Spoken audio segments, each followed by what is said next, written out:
Hello everybody, welcome back to another episode from the Multi-Tools and Blades channel. Today we're going to have a look at a beautiful little gentleman's folder from Benchmade. This is the model 484-1 Nakamura, named after its designer. It is such a beautiful little knife, very well made, surprisingly quite heavy for such a small knife too. I love the standoffs in this pivot washer here in this anodized blue, really pops against that carbon fibre. I think you can get them in orange too. As with most Benchmades, you can expect to see this axis lock.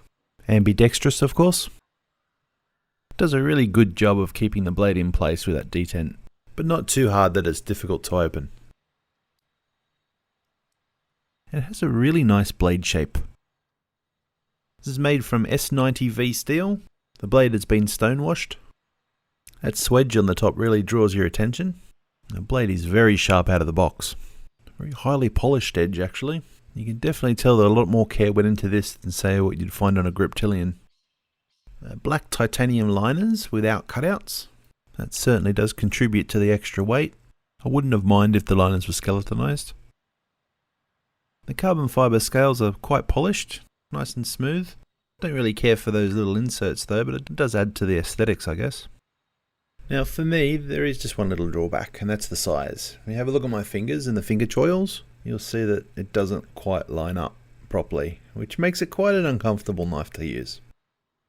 Well, for me anyway, if you've got smaller hands, this might be fine. Or if you use it in this position like this, maybe okay, but for me, no, it's not what I'd use it for. Unless I wanted a really expensive letter opener, but yeah, it's not going to happen.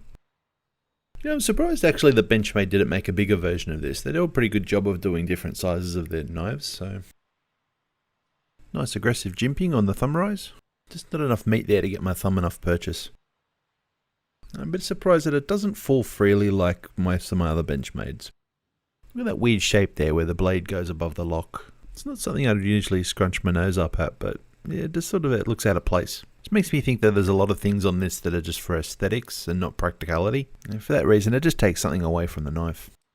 But then if it's just for aesthetics and, you know, you're just collecting knives like I do, don't always use them, you got to admire the beauty of this knife. It is really a gorgeous knife. But it is on the expensive side, so if you don't want to add it to your collection, I don't think anyone's going to hold it against you.